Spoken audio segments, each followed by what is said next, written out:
Olá, primeiro ano! O tema de hoje é a expansão do islamismo. Então, atenção, vamos agora estudar um pouco sobre essa riquíssima cultura.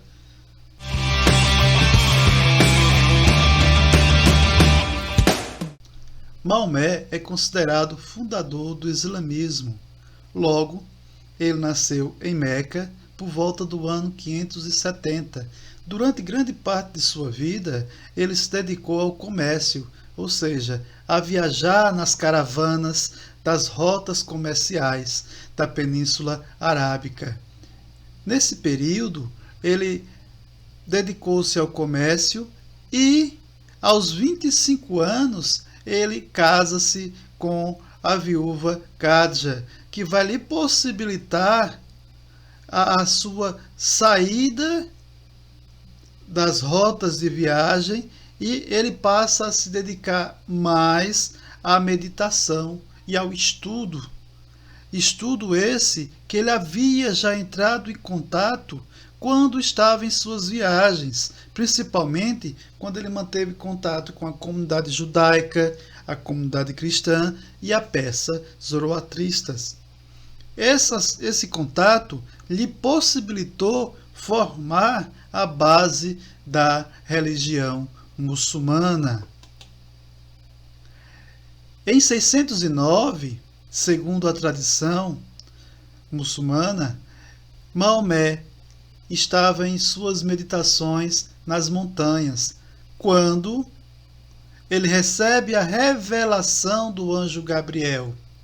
Veja aí a ligação que ele tinha entre a religião judaica e cristã, na figura do anjo Gabriel. Segundo a tradição, ele recebe a revelação que há um só Deus, Alá, e Maomé é o profeta. Então, através dessa revelação, através dessa profissão de fé, ele funda a religião muçulmana. Os seguidores de Maomé seriam chamados de muslimin, ou seja, muçulmano, que significa seguidores de Alá. E com base nesse segmento, eles passam a ouvir os ensinamentos de Maomé, sendo que a esposa dele acaba sendo uma das primeiras a se converter ao islamismo. A mensagem dele era simples e começou a atrair muita gente, mas, ao mesmo tempo, muitos passavam a se afastar dele, passavam a hostilizar essa nova religião, principalmente porque eles temiam que isso pudesse afetar o seu comércio, pudesse afetar a forma com que eles viviam, no caso, o lucro. Logo, Meca era repleta de deuses, era repleta de templos religiosos, e esses templos tinham muitos visitantes, a qual o comércio estava formado. Então eles hostilizam o profeta e os seus seguidores. Ele, vendo que estava com risco de morte, então em 622, Maomé e seus seguidores refugiam-se em Latrebe. Aí inicia-se então o calendário islâmico. Latrebe, com a influência do profeta, passa a ser chamada de Medina, ou seja, a cidade. Então, nesta cidade, Maomé começa a crescer politicamente também. Então, ele une a religião e a política. Então, não havia separação entre política e religião. Eles se organizam a ponto de conseguirem voltar, chegando a Meca. Eles simplesmente destroem todos os templos de outros deuses, destroem essas divindades, mas preservam a Pedra Negra. Essa pedra, ela tem uma ligação profunda entre o seu patriarca, no caso Abraão. Logo, os povos daquela região da Península Arábica, eles são chamados de povos semitas, da mesma forma que o povo hebreu, ou seja, descendentes de Sem. Assim, a ligação entre os judeus e os muçulmanos está nessa crença do patriarca Abraão. Logo, vamos ter essa pedra negra que os judeus, segundo a tradição muçulmana, desprezaram. Então eles adotam essa pedra e elas preservam na Caaba. Observando aqui logo abaixo, nós temos a figura de um muçulmano venerando essa pedra, não é? E é um dos pontos de afluência da população, que em peregrinação eles visitam a Caaba. Mas o profeta morre. Mas antes de morrer, ele deixa todo o território árabe sob sua influência, sobre a influência muçulmana. Então, em 632 é o ano da morte do profeta. Porém, ele, ao morrer, não deixou nenhum sucessor indicado por ele. Então, alguns passaram a defender que o sucessor por direito deveria ser da descendência de Maomé. Já outros passam a defender que esse sucessor deveria ser escolhido pela comunidade, ou seja, seria o califa, seria um fiel escolhido pela comunidade. Esse grupo que defende esta ideia está em maior número. Após um período de calma com a administração dos califas, Ali, que era primo e genro também de Maomé, assume o poder. Então, os sunitas, que eram a maioria, passam a contestar esse governo de Ali. Então, inicia-se uma guerra civil. Em 661, Ali é assassinado pelo grupo sunita. Seus seguidores passam então a fundar um partido para lutar contra os sunitas. Vai ser o Partido de Ali, ou Shia, que vão ser mais conhecidos então como os xiitas. Então, os sunitas hoje engloba cerca de 90% dessa população, enquanto os xiitas apenas 10%. Enquanto para os sunitas o chefe religioso é o califa, já para os xiitas o chefe religioso é o imã. Já o livro para os sunitas é o Corão mais a Suna, ou seja, os escritos do profeta mais as anotações que foram escritas posteriores ao profeta. Enquanto os xiitas, o único livro aceito é o Alcorão. Os muçulmanos, eles não ficaram apenas na Península Arábica, eles se expandiram. Se expandiram de tal modo que eles alcançaram tanto a parte europeia quanto a parte africana e asiática. Então, esse processo de expansão foi muito influenciado pelo jihad, ou seja, quando se diz que é dever de todo muçulmano defender o Islã. E essa defesa do Islã, do islamismo, das ideias proferidas pelo profeta, elas passam a incentivar esse processo de crescimento territorial. Podemos observar neste mapa que os domínios islâmicos, na época de Maomé, ficavam restritos à Península Arábica. Mas já nos primeiros califados, esse território começa a aumentar, se expandindo ao longo do mar Mediterrâneo, sendo que na dinastia hominídea esse conhece outro aumento, chegando inclusive à Península Ibérica, principalmente à cidade de Córdoba. Qual foi então o legado cultural que os muçulmanos deixaram para o Ocidente? Logo, eles tinham a ideia que era necessário essa busca pelo conhecimento. E dizia que a busca pelo conhecimento é fundamental, pois eles acreditam que, conhecendo a realidade, aprofundam a percepção da divindade. Então, eles buscavam conhecimento para conhecer melhor Deus.